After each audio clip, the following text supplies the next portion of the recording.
Have you ever noticed the things you defend the most are the very things exhausting you? You protect your habits, your reactions, your need to be understood, believing they keep you safe. But what if they are the chains? In a world obsessed with expression, proving and being seen, why do you still feel unseen within yourself? According to Lord Buddha, suffering does not come from what happens to you, but from what you refuse to release. Today, we won't add anything to your life, we will remove. And by the end, you may realize the heaviest burden you carry is not life itself, but what you refuse to let go of. Stay until the end, because the last thing you remove might be the one you never suspected. Stop apologizing for existing. Why do you whisper sorry even when your heart has done nothing wrong? Sit with that for a moment. Notice how quickly the word escapes your lips, as if your very existence needs approval. Somewhere along your path, you were taught that being seen is a burden, that taking space is a mistake, and so you began a quiet habit of self-erasure. You call it politeness. But look deeper, it feels more like fear wearing a gentle mask. Tell me, when did your presence start to feel like something to apologize for? In the teachings of the awakened ones, suffering is not only born from pain, but from the lies we repeat until they feel like truth. Unnecessary guilt is one of those lies. It is a subtle form of self-harm, a soft violence you turn inward. Each time you apologize without cause, you confirm a dangerous belief: I should not be here as I am. And slowly, without noticing, you begin to shrink. Your voice softens, your truth bends, your spirit learns to hide. But understand this clearly: when you shrink yourself to fit others, you do not find peace. You disappear from your own life. Imagine a candle in a dark room apologizing for its light. It flickers nervously, trying not to disturb the shadows. But the darkness does not thank it, it only grows. This is what happens when you dim yourself for the comfort of others. The world does not become kinder, it becomes emptier, and you, quietly, begin to fade. So ask yourself with honesty, who truly benefits from your silence? Who gains when you make yourself smaller than you are? Now pause. Close your eyes, just for a breath. Feel the air entering your body, leaving again. Notice how your breath does not ask permission. It does not apologize for existing. It simply is. This is your true nature, effortless presence, life flowing through you without guilt, without hesitation. Somewhere along the way, you forgot this simplicity, but it has not left you. It is still here, waiting to be remembered. So begin gently. The next time sorry rises to your lips, pause. Ask yourself, did I truly do harm, or am I trying to make others comfortable at the cost of my own truth? Replace one apology with silence, then with honesty. You will feel the discomfort at first. Good. That discomfort is the breaking of an old chain. Reflect deeply now. Where did you learn to apologize for being yourself? What are you truly afraid will happen if you stop? And if you continue this way, how much of your life will remain unlived? Remember this: your existence is not an inconvenience. It is not an error. It is not something to shrink. The pain you feel is not life rejecting you. It is your own spirit quietly asking you to stop abandoning yourself. 2. Stop explaining your decisions. Why do you feel the need to explain every decision you make? Notice the subtle urgency in your voice when you justify your choices, as if your life must pass through the approval of others before it can be lived. You say it is for clarity, for understanding, but if you sit quietly with your truth, you may sense something deeper, a silent plea to be accepted, to not be rejected. And in that moment, your power begins to leak away, word by word. Tell me honestly, when did your decisions stop being enough on their own? There is a quiet teaching. A clear mind does not argue. It simply moves. When your inner ground is steady, You do not feel the need to convince. Over-explaining is not communication. It is self-doubt speaking politely. Each extra sentence is like knocking again on a door that was never meant to decide your path. And slowly, without realizing, you begin to outsource your authority. You look outward for validation, forgetting that your life was never meant to be negotiated like this. So ask yourself, when you explain too much, are you sharing truth or asking permission? Imagine a river flowing down a mountain. It does not pause at every stone to justify its direction. It moves with quiet certainty, shaping the land not through force, but through unwavering presence. Now imagine that same river stopping, explaining itself to every obstacle. It would lose its strength, its rhythm, its very nature. This is what happens to you when you over-explain. You do not become clearer. You become slower, smaller, uncertain. Where in your life are you pausing, not because you must, but because you doubt yourself? Close your eyes for a moment. Picture yourself making a decision, firm, grounded, simple. Now imagine saying nothing about it. Feel the discomfort rise, that tightness in your chest, that fear of being misunderstood. Stay with it. Beneath that discomfort, there is something quieter, a steady strength that does not need witnesses. This is your inner authority, long buried under the habit of seeking approval. Can you feel it? Begin with small steps. The next time you make a choice, resist the urge to explain it away. Speak only what is necessary or say nothing at all. Let your actions carry your truth. You may feel exposed at first, even judged. But understand, this is not weakness leaving you. It is your old dependency dissolving. Reflect deeply now. Do you explain to be understood or to be accepted?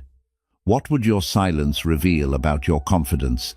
And where are you abandoning yourself just to feel approved for a moment? Remember this, your path does not need an audience to be valid. The moment you stop explaining your life is the moment you begin truly living it.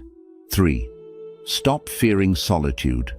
Why does silence feel so heavy to you when it was meant to feel like home? Notice how quickly you reach for noise, the phone, the conversation, the distraction. Not because you need it, but because something inside you feels unsettled when you are left alone. You call it loneliness. But look closer. What if it is not the absence of people, but the presence of everything you have been avoiding? Tell me, what begins to surface the moment the world grows quiet? There is a quiet truth. The one who fears being alone has never truly met themselves. Solitude is not punishment, it is revelation. When you stop running outward, your inner world finally speaks. Old emotions rise, unprocessed thoughts knock on the door, questions you buried begin to breathe again. This is why you escape, not because solitude is empty, but because it is full of truths you are not yet ready to face. But understand this clearly, what you avoid does not disappear. It waits, it grows, and it shapes your life from the shadows. Imagine a man running from his shadow, believing it is something separate from him. He runs faster, tries to hide, tries to escape, until exhaustion forces him to stop. And in that stillness, the shadow disappears. Not because it was defeated, but because it was never separate. This is your relationship with solitude. The more you run, the heavier it feels. The moment you stop, it softens, it opens, it teaches. So, ask yourself, what are you truly running from?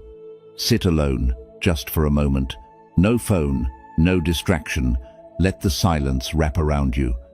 At first, it may feel uncomfortable, even unsettling. Thoughts may race, emotions may rise. Do not escape, do not fix, just observe. This is the doorway you have been avoiding, and beyond it is clarity.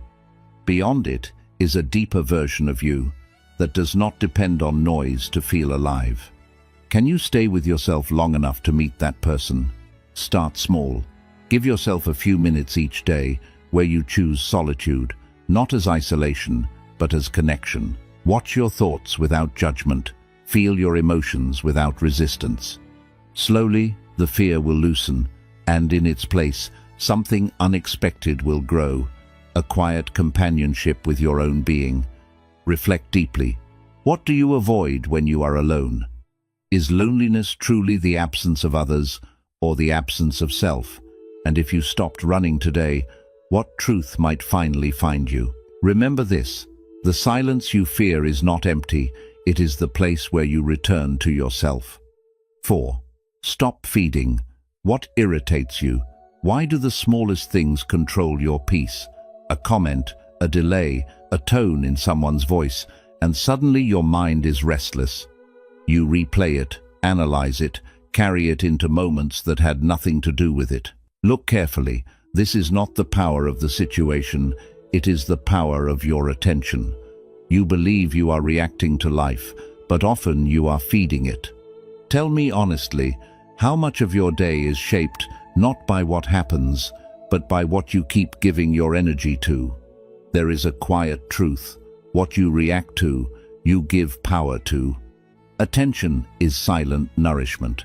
Whatever you hold in your mind, you strengthen, whether you love it or resent it. This is why irritation lingers.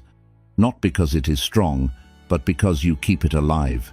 You revisit it, defend your reaction, justify your disturbance, and slowly it becomes part of you. So ask yourself, are you disturbed because of what happened, or because you refuse to let it go? Imagine watering weeds in your garden while complaining about their growth. Each drop of attention you give is like water. The more you focus on what irritates you, the deeper it roots itself into your mind, and then you wonder why peace feels distant. But peace was never far, it was simply crowded out by what you chose to nourish. Where in your life are you watering what you wish would disappear? Pause now. Bring to mind the last thing that annoyed you. See it clearly. Feel the pull to react again, to justify, to replay, to hold on to it. Now gently step back. Imagine not feeding it at all. No inner argument, no emotional fuel, just space. Watch what happens. Without your attention, it begins to lose shape, lose weight, fade. Can you feel that shift? Practice this quietly in your daily life. When irritation arises, notice it, but do not serve it. Let it pass like a cloud that does not need your commentary. This is not suppression. This is wisdom, choosing what deserves your energy. At first, your mind will resist. It is used to reacting. But with time, you will discover a deeper control, the control of where your attention rests. Reflect now. What are you unconsciously feeding every day? How often do you mistake reaction for control? And if you withdrew your attention, what would finally stop growing inside you? Remember this: the things that disturb you are not always powerful. They are simply well-fed. 5. Stop gossiping, even in thought. Why does speaking about others feel relieving in the moment, yet leaves a quiet restlessness behind? Notice what happens after gossip, whether spoken aloud or whispered in your own thoughts. There is a subtle heaviness, as if something inside you has been disturbed. You may call it harmless, but look deeper. Each judgment you form about another is not separate from you. It shapes the way your mind sees the world. Tell me, when you speak of others, what are you really strengthening within yourself? There is a silent truth. The mind that judges others cannot see itself clearly. Judgment feels like control, like understanding, but it is often a distraction, a way to avoid looking inward. When you reduce someone else to a label, you simplify the world so you don't have to face its complexity or your own. But this comes at a cost. Your inner clarity becomes clouded. You begin to see people not as they are, but as your mind paints them. And slowly, without noticing, you lose the ability to see yourself honestly. Imagine muddy water trying to reflect the sky. No matter how vast or beautiful the sky is, the reflection will always be distorted. This is your mind when it is filled with judgment. You cannot perceive truth clearly because your vision is colored by opinion, comparison, and silent criticism. So ask yourself, are you seeing reality or only your interpretation of it? Pause for a moment. Observe a thought about someone else as it arises. Maybe it is critical, maybe dismissive. Do not follow it, do not engage. Just watch it pass, like a cloud moving across the sky. At first, your mind will want to hold on to it, to build a story around it. But if you remain still, something shifts. The thought dissolves, and in its absence, there is lightness. A quiet clarity begins to return. Can you feel the difference? Practice this gently. Each time you catch yourself gossiping, even silently, step back, not with guilt, but with awareness. Let the thought go before it roots itself. This is how you protect your inner space. Not by controlling others, but by purifying your own perception. Reflect deeply. What does your judgment reveal about you? Why do you need others to appear smaller? And can you sit even for a moment without labeling anyone at all? Remember this. The more you judge, the less you see. And the less you see, the further you drift from truth. 6. Stop performing to be liked. Why do you feel the need to be the most liked person in the room? Notice the subtle effort, the extra joke, the polished response, the careful adjustment of your personality depending on who is watching. You may call it confidence, charm, adaptability, but sit with it quietly. It often feels like performance. A quiet pressure to be accepted, to be approved, to not be forgotten. And in that effort, something real begins to fade. Tell me honestly, when you are trying to impress, are you truly present or are you managing an image? There is a gentle but piercing truth. The mask you wear for acceptance slowly suffocates your truth. Every time you perform to be liked, you send a message inward. Who I am is not enough.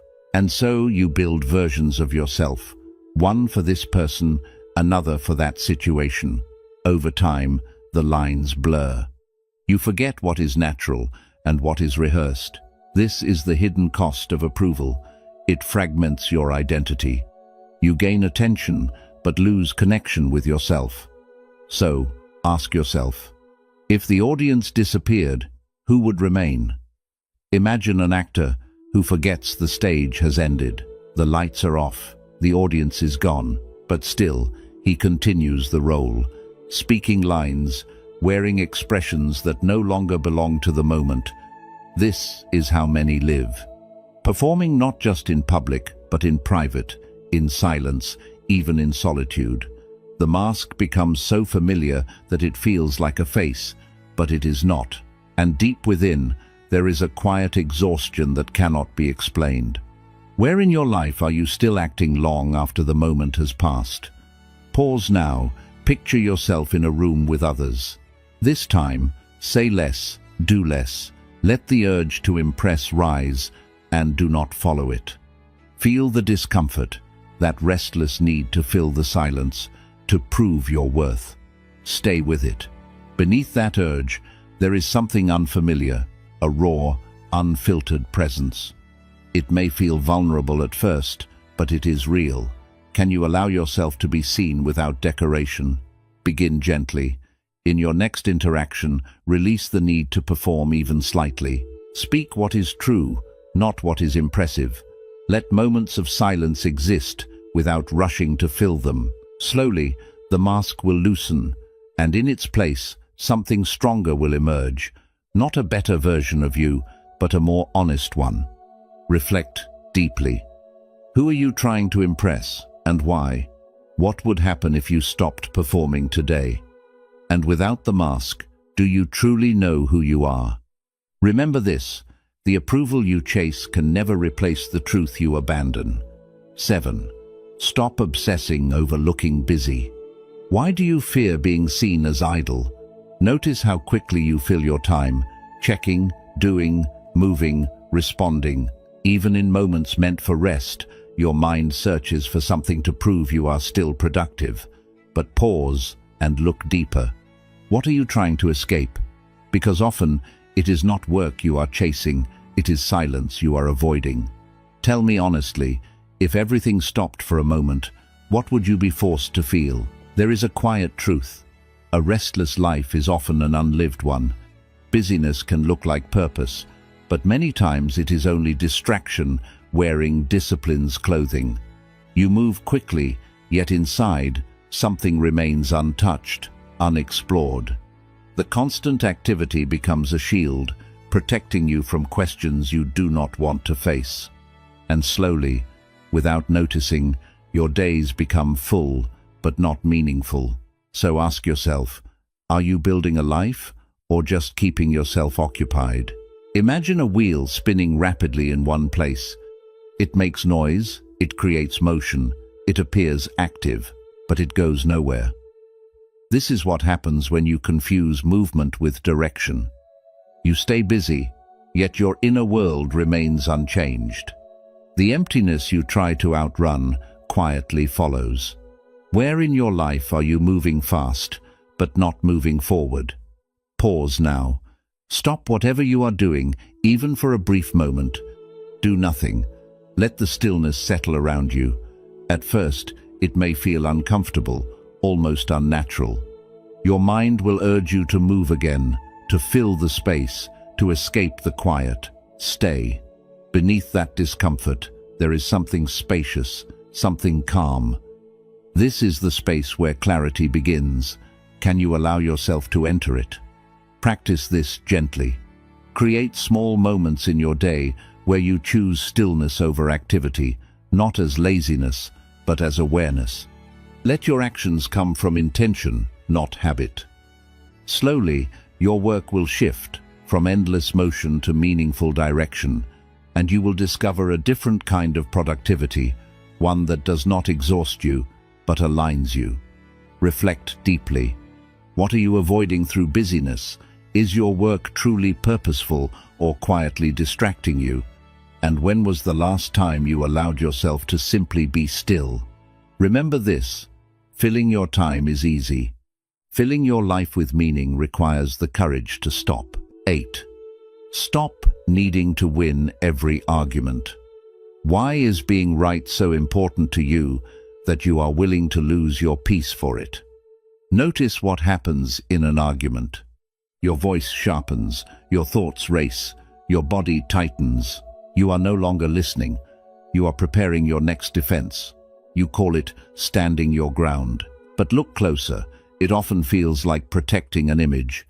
The image of being correct, intelligent, justified.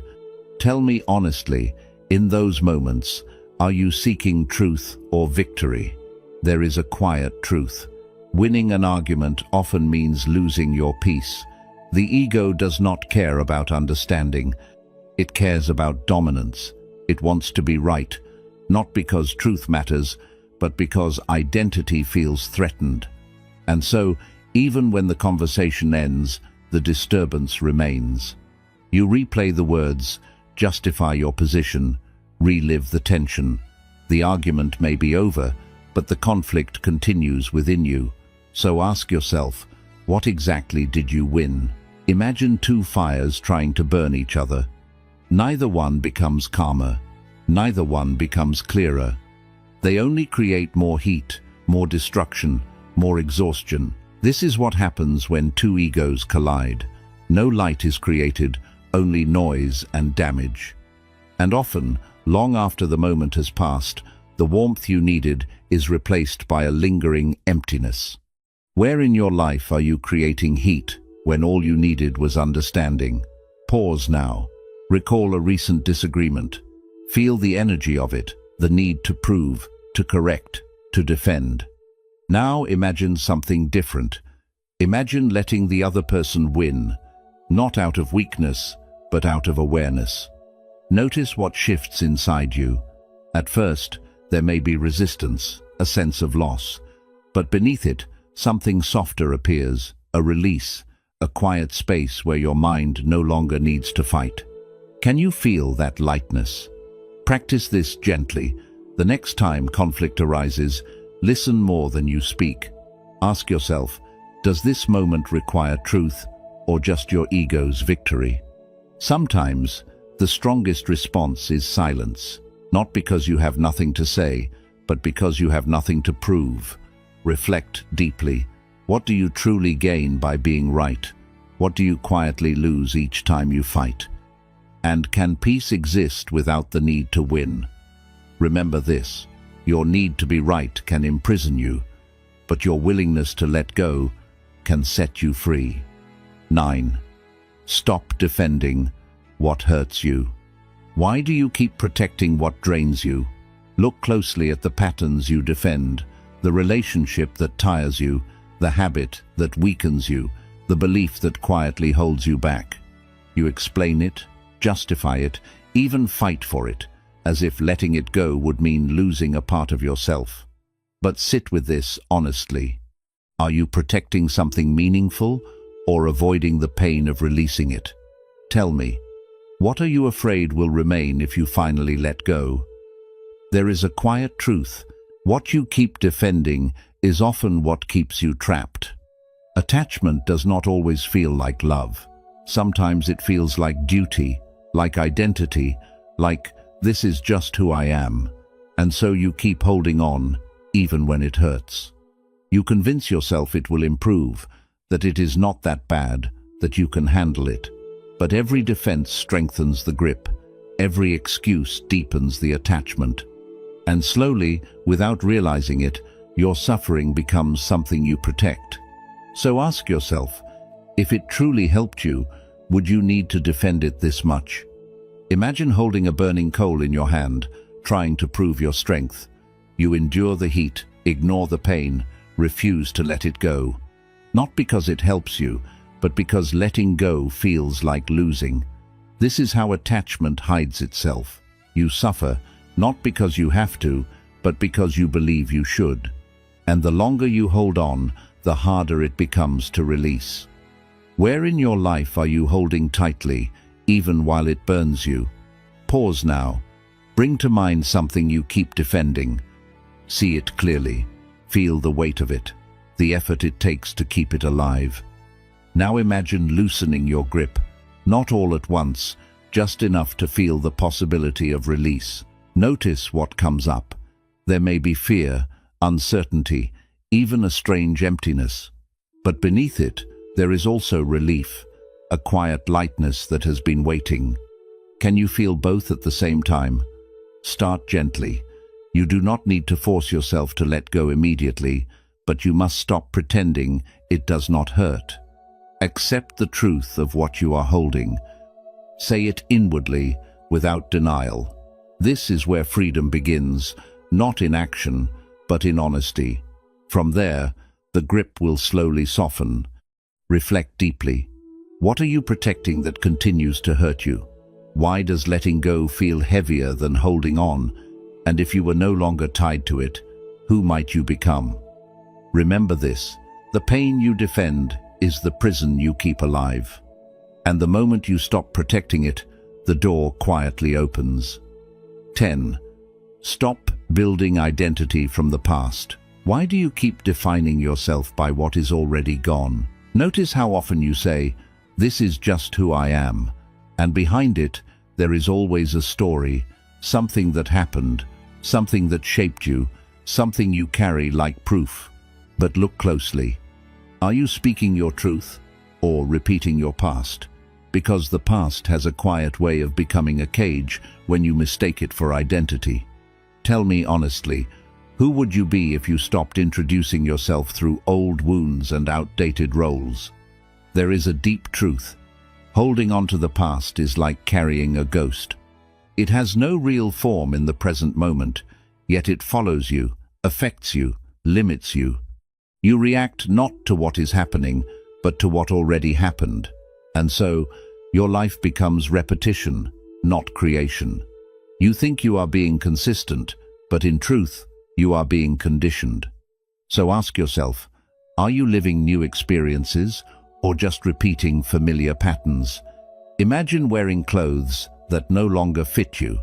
They once belonged to you, once defined you. But now, they limit your movement, your comfort, your growth. Still, you refuse to remove them because they feel familiar. This is what your past identities do. I am the one who failed. I am the one who was hurt. I am the one who cannot change. These are not truths. They are old clothes, and the longer you wear them, the more you forget that you can choose something new. Where in your life are you still dressed as who you used to be? Pause now. See your past not as your identity, but as a story. A series of moments that happened, shaped you, taught you, but do not define you. Watch what happens when you create this small distance. The grip starts to loosen. The weight starts to lift. You realize that you are not the character. You are the awareness behind it. Can you feel that quiet separation? Begin gently. When an old label appears within you, do not fight it, but do not accept it blindly either. Question it. Ask, does this belong to who I am now or who I used to be? Give yourself permission to grow without guilt. Growth often feels like betrayal to your past self, but it is actually loyalty to your present self. Reflect deeply. What version of yourself are you still holding on to? Who are you without these old labels? And right now, are you truly living or simply remembering? Remember this. The past is a place you visited, not a home where you must stay. Bonus. Stop being addicted to struggle. Why does peace feel uncomfortable, almost empty, even boring? Notice how, when things finally become calm, your mind starts searching for a problem. Something to fix, something to chase, something to worry about. It feels unnatural to simply be. And so, without noticing it, you create small storms, overthinking, overreacting, overcomplicating. You call it responsibility, ambition, intensity, but look deeper. It often feels like addiction. Tell me honestly, if nothing was wrong, would you know how to exist? There is a quiet truth. Some people fear peace because it asks them to face themselves. Struggle gives you a role. It makes you feel important, needed, involved. It fills the silence with urgency, but peace removes all of that. It leaves you alone with your thoughts, your identity, your unhealed emotions, and that can feel unfamiliar, even threatening, so you return to chaos, not because it helps you, but because it feels familiar. Ask yourself, are you solving real problems or creating them to avoid stillness? Imagine a storm that believes it must always rage to exist. It forgets that calm skies are its natural state. This is how the mind behaves when it becomes attached to struggle. It forgets that peace is not emptiness. It is clarity. It is not boredom. It is freedom. But to experience it, you must stop feeding the need for constant stimulation. Where in your life are you choosing noise simply because silence feels unfamiliar? Pause now. Sit in stillness, even for a few moments. No distractions, no problems to solve, just you as you are. Watch what happens. The mind will resist. It will search for something to hold on to, a worry, a plan, a memory. Do not follow it. Let the urge to create chaos rise and pass. Beneath that restlessness, there is a quiet space. At first, it may feel empty. Stay a little longer, and it starts to feel peaceful. Can you remain there without needing more? Practice this gently. Notice when you are about to create unnecessary struggle. Pause, breathe, ask, does this really need my energy? Slowly, you will begin to break the habit of chaos, and in its place, a deeper strength will appear, the ability to exist without constant noise. Reflect deeply. Do you create problems to feel alive? Why does calmness feel so unfamiliar? And if you were no longer defined by struggle, who would you become? Remember this. The chaos you cling to is not your purpose. It is only what you have mistaken for it. Quick summary of principles. Stop apologizing for existing by understanding that constant apology weakens your self-worth. It conditions others to undervalue you, creates unnecessary guilt, and disconnects you from your natural confidence. Stop explaining your decisions by understanding that over-explaining signals self-doubt, invites judgment, weakens inner authority, and keeps you dependent on outside validation. Stop fearing solitude by realizing that avoiding being alone blocks self-discovery, strengthens emotional dependence, prevents clarity, and keeps you disconnected from your true self.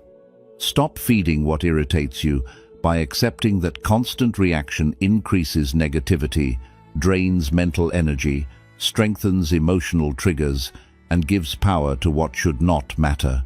Stop gossiping by observing that judgment clouds perception, damages inner peace, strengthens insecurity, and keeps your mind focused outward instead of inward growth. Stop performing to be liked by seeing that seeking approval weakens authenticity, creates identity confusion, causes emotional exhaustion, and pulls you away from your real self. Stop obsessing over looking busy by understanding that constant activity hides inner emptiness, replaces purpose with distraction, prevents stillness, and disconnects you from meaningful action. Stop needing to win every argument by realizing that ego-driven conflict destroys peace, values being right over being wise, damages relationships, and traps you in unnecessary mental battles. Stop defending what hurts you by recognizing that attachment to pain extends suffering, creates emotional dependence, distorts judgment, and blocks personal growth. Stop building identity from the past by accepting that clinging to old labels limits transformation, strengthens outdated beliefs, traps you in memory, and prevents present awareness. Stop being addicted to struggle by noticing that constant chaos creates false purpose, prevents inner stillness, strengthens stress patterns, and makes peace feel unfamiliar. Finally, stop explaining your healing by accepting that true growth is internal. Silent progress builds strength. Seeking validation weakens transformation, and real change does not need an audience. The mind clings, not because it is strong, but because it fears emptiness. Yet in Zen philosophy, emptiness is not loss, it is space. Space to breathe, to see clearly, to exist without distortion. What you remove from your life does not leave you empty. It reveals what was always hidden beneath the noise. This is the quiet truth many avoid. Peace is not something you create, it is something you uncover when everything false is removed. In the stillness where nothing is added, everything becomes clear. So begin, not by changing the world, but by removing what no longer belongs in your inner space. Release the unnecessary, the performative, the exhausting, and in that quiet release you will not become less, you will finally become real. Remind viewers to like, share this video, share their thoughts in the comment box for more inspiring Buddhist insights on living a peaceful life.